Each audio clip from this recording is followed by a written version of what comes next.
어느 날 오후 거실 소파에 앉아 창밖을 바라보던 70대 초반의 한 어르신이 갑자기 눈물을 흘렸습니다. 특별한 이유가 있었던 건 아니었습니다. 그냥 무언가 가슴 한켠이 먹먹해지면서 눈물이 차올랐습니다. 오래전에 먼저 세상을 떠난 남편 생각이 났던 것인지, 아니면 요즘 부쩍 줄어든 자녀들의 연락이 서운했던 것인지, 그 어르신은 스스로도 잘 몰랐다고 했습니다. 이런 경험 낯설지 않으실 겁니다. 나이가 들면서 우리는 수많은 감정의 파도를 만납니다. 은퇴 후 찾아오는 상실감, 몸이 예전 같지 않다는 서러움, 자녀들에게 짐이 될까봐 느끼는 죄책감, 친구들과 하나둘 이별하면서 느끼는 고독감, 그리고 가끔은 이유조차 알 수 없는 불안과 슬픔. 이 모든 감정들이 파도처럼 밀려올 때 우리는 어떻게 해야 할까요? 나이 들면 감정 조절이 더 쉬워질 줄 알았는데 오히려 더 어려워진 것 같아요. 많은 분들이 이런 말씀을 하십니다. 실제로 노년기에는 감정 조절이 더 까다로워질 수 있습니다. 뇌의 변화, 호르몬의 변화, 그리고 삶에서 겪는 크고 작은 상실들이 감정의 균형을 흔들기 때문입니다. 하지만 여기서 중요한 사실이 있습니다. 감정 조절은 누구나 배우고 연습할 수 있는 기술이라는 것입니다. 타고난 성격이나 의지력의 문제가 아닙니다. 오늘은 노년의 삶에서 감정이 요동칠 때 실제로 도움이 되는 5가지 방법을 함께 살펴보려 합니다. 거창하거나 어려운 방법이 아닙니다. 오늘 당장 집에서 혼자서도 시작할 수 있는 것들입니다. 왜 노년기에는 감정 조절이 더 어려워질까요? 본론으로 들어가기 전에 먼저 이 질문에 답할 필요가 있습니다. 나만 유독 감정 조절이 안 되는 건 아닐까? 걱정하시는 분들이 많으시거든요. 그런데 사실 노년기에 감정 기복이 심해지거나 감정 조절이 어려워지는 데는 명확한 이유가 있습니다. 첫째, 뇌의 변화입니다. 나이가 들면 전두엽의 기능이 조금씩 약해집니다. 전두엽은 충동을 억제하고 감정을 조절하며 합리적인 판단을 내리는 역할을 하는 곳입니다. 전두엽 기능이 저하되면 작은 자극에도 더 크게 반응하거나 감정을 다스리는데 더 많은 에너지가 필요해집니다. 둘째, 호르몬의 변화입니다. 여성의 경우 폐경 이후 에스트로겐 수치가 급격히 감소하면서 감정 변화가 커질 수 있습니다. 남성도 테스토스테론이 줄어들면서 무기력감이나 우울감을 느끼는 경우가 많아집니다. 이런 호르몬의 변화는 감정의 안정성에 직접적인 영향을 미칩니다. 셋째, 누적된 상실의 경험입니다. 노년기에는 특히나 많은 것을 잃게 됩니다. 직업, 사회적 역할, 건강, 그리고 소중한 사람들. 이런 상실들이 쌓이면 마음은 자연스럽게 더 예민해지고 불안해집니다.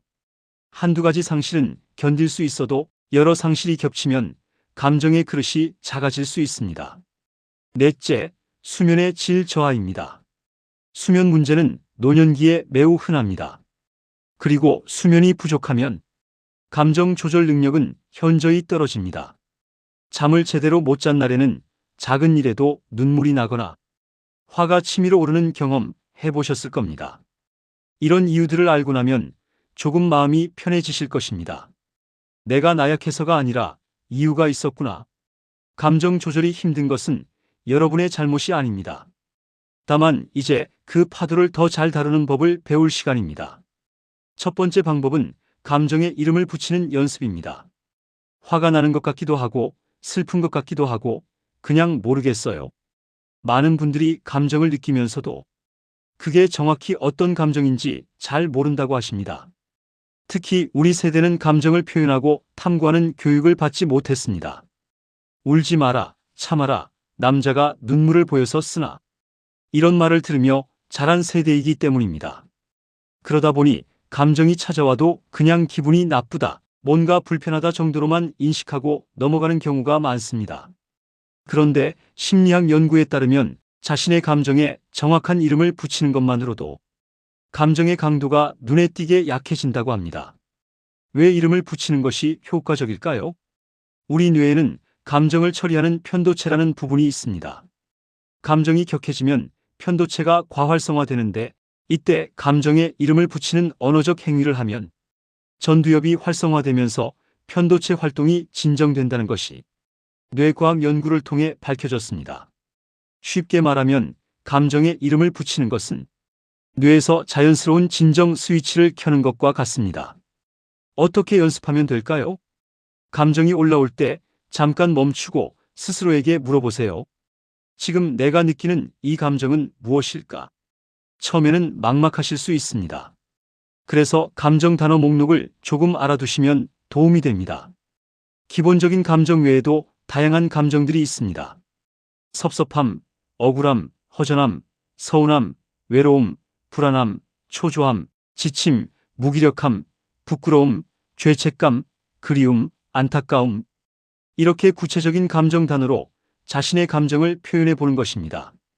예를 들어 아이들이 명절에 오지 않아서 마음이 불편할 때 기분이 나쁘다가 아니라 섭섭하고 외롭고 그리고 조금 억울하다라고 구체적으로 표현해 보세요. 신기하게도 그 감정들이 이름을 얻는 순간 조금씩 다루기 쉬워집니다. 자, 여기서 오늘의 실천사항 한 가지. 하루에 한 번 일기장이나 메모장에 오늘 느낀 감정을 최대한 구체적인 단어로 써보세요. 오늘 나는 무엇을 느꼈다라는 문장으로 시작해 보세요. 처음에는 어색하더라도 2주만 꾸준히 해보시면 확실한 변화를 느끼실 겁니다. 두 번째 방법은 몸으로 감정을 내려놓는 신체 이완법입니다. 감정은 마음에만 있는 것이 아닙니다. 몸에도 삽니다. 화가 치밀면 어깨가 굳어지고, 불안하면 가슴이 답답해지고, 슬프면 목이 메이죠. 감정은 반드시 몸에 신호를 남깁니다. 그렇기 때문에 반대로 몸을 이완시키면 감정도 함께 가라앉습니다. 이것은 몸과 마음이 연결되어 있다는 수천 년의 동서양 지혜가 현대의학으로도 증명된 사실입니다. 첫 번째 신체 이완법 4, 7, 8호흡법.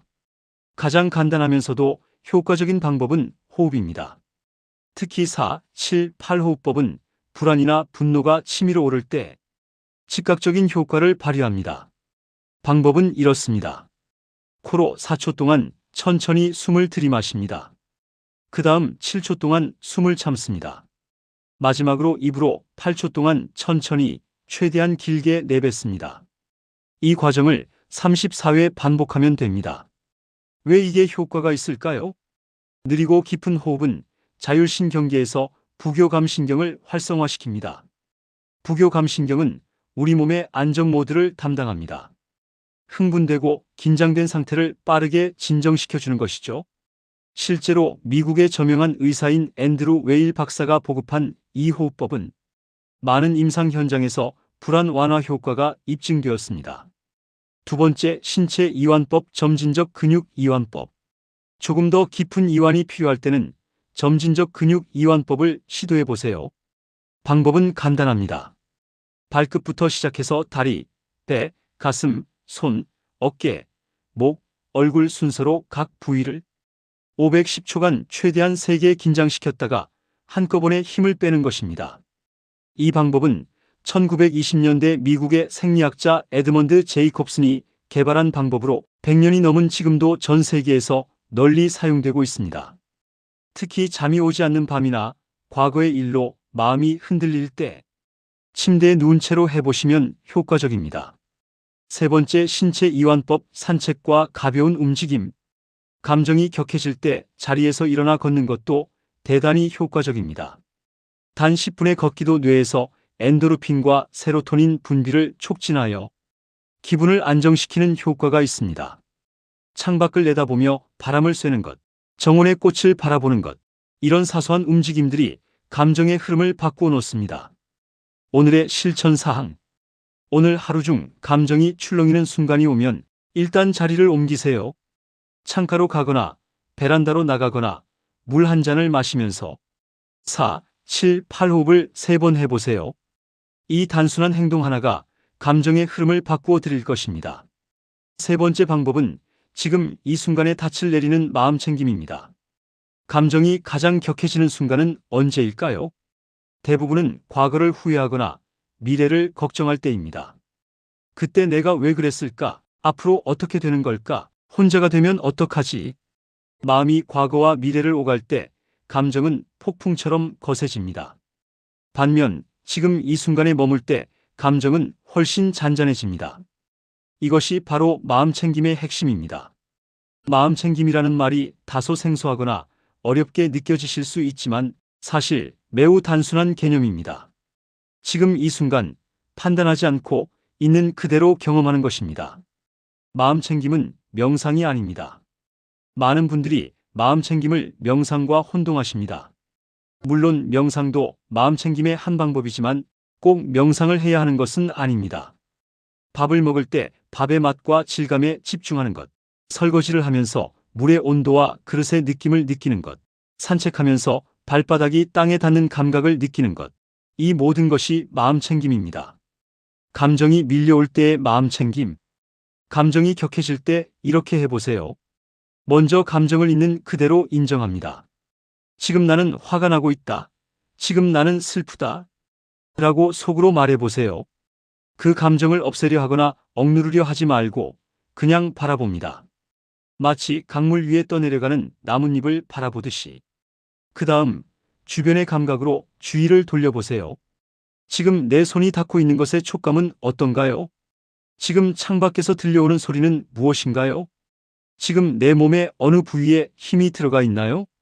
이렇게 감각에 집중하면 마음이 과거와 미래에서 현재로 돌아오고 감정의 강도가 서서히 약해집니다. 나는 지금 괜찮다는 확인, 불안이나 두려움이 올라올 때는 이런 확인도 도움이 됩니다. 지금 이 순간 실제로 나에게 위험한 일이 일어나고 있는가? 대부분의 경우 답은 아니오입니다. 걱정은 아직 일어나지 않은 일이고 후회는 이미 지나간 일입니다. 지금 이 순간은 대부분 안전합니다. 이것을 확인하는 것만으로도 불안이 상당히 가라앉습니다. 하버드 의대를 비롯한 여러 연구기관의 연구 결과 8주간의 마음챙김 훈련이 불안과 우울 증상을 평균 43% 감소시켰다고 합니다. 그리고 이 효과는 노년층에서도 동일하게 혹은 더 크게 나타났습니다. 오늘의 실천사항. 오늘 밥 한 끼를 먹을 때 휴대폰도 TV도 끄고 음식의 맛과 향, 식감에만 집중해 보세요. 딴 생각이 나면 가볍게 음식으로 주의를 돌려오면 됩니다. 이 단순한 연습이 마음챙김의 시작입니다. 네 번째 방법은 말로 꺼내는 것에 힘, 표현하고 나누기입니다. 우리 세대는 감정을 표현하는 것에 익숙하지 않습니다. 참는 것이 미덕이고 내색하지 않는 것이 어른다운 것이라고 배웠습니다. 그 가르침이 삶의 많은 순간에 힘이 되어 주었던 것도 사실입니다. 하지만 노년기에는 감정을 적절히 표현하고 나누는 것이 멘탈 건강을 지키는 데 아주 중요한 역할을 합니다. 왜 그럴까요? 감정을 억누르면 감정이 사라지는 게 아니기 때문입니다. 억눌린 감정은 내면에 쌓여서 더 큰 폭발을 준비합니다. 연구에 따르면 만성적으로 감정을 억압하는 사람들은 면역 기능이 저하되고 심혈관 질환 위험이 높아지며 우울증과 불안증 발생 위험이 현저히 올라간다고 합니다. 누구에게 표현할까요? 가장 좋은 것은 신뢰할 수 있는 사람과 이야기를 나누는 것입니다. 배우자, 친한 자녀, 오랜 친구. 반드시 해결책을 구하는 것이 아니어도 됩니다. 그냥 요즘 이런 마음이 들어라고 털어놓는 것만으로도 마음이 한결 가벼워집니다. 괜히 말했다가 걱정시키는 게 싫어서라고 하시는 분들이 많습니다. 충분히 이해합니다. 하지만 여러분의 감정을 나누는 것은 상대방에게 짐을 주는 것이 아니라 관계를 더 깊고 진실하게 만드는 선물입니다. 자녀들은 부모님이 힘드실 때 몰랐던 것을 나중에 알고 더 마음 아파합니다. 글쓰기로 표현하기. 대화 상대가 없을 때는 글쓰기가 훌륭한 대안이 됩니다. 일기, 편지 보내지 않아도 됩니다. 메모. 무엇이든 좋습니다. 펜을 들고 지금 느끼는 감정을 종이에 그대로 쏟아내 보세요. 맞춤법도 문장력도 중요하지 않습니다. 그냥 흘러가는 대로 써내려가는 것입니다. 심리학자 제임스 페니베이커의 연구에 따르면 힘든 경험과 감정에 대해 20분씩 3일간 글을 쓴 사람들이 그렇지 않은 사람들에 비해 면역 기능이 향상되고 병원 방문 횟수가 줄었으며 전반적인 삶의 만족도가 높아졌다고 합니다. 글쓰기는 치료입니다. 문화센터와 모임 활용하기. 혼자 표현하는 것이 어렵다면 같은 상황의 사람들과 함께하는 모임도 큰 도움이 됩니다. 노인복지관이나 문화센터의 심리 프로그램, 독서 모임, 원예 치료 등에 참여해 보세요. 거창한 심리 상담이 아니어도 같은 나이대의 사람들과 함께 이야기를 나누는 것만으로도 감정은 훨씬 가볍고 안정적으로 됩니다. 오늘의 실천 사항. 오늘 밤 자기 전에 딱 5분만 일기를 써보세요. 오늘 내가 느낀 감정은 무엇이었고 그 감정은 무엇 때문이었을까? 라는 질문에 자유롭게 답해 보세요. 정답은 없습니다. 그냥 솔직하게 쓰면 됩니다. 5번째 방법은 감정의 뿌리를 돌보는 자기 연민입니다. 마지막으로 소개할 방법은 어쩌면 가장 중요하면서도 우리 세대에게 가장 낯설 수 있는 것입니다. 바로 자기 연민입니다. 자기 연민이란 말을 들으면 어떤 생각이 드시나요? 그건 그냥 자기 합리화 아닌가요? 자신을 사랑하라는 건 너무 이기적인 것 아닌가요? 이런 생각이 드신다면 지금부터 차근차근 설명해 드리겠습니다. 자기 연민은 자기 위안과 다릅니다. 괜찮아, 잘하고 있어라며 현실을 외면하는 것이 아닙니다.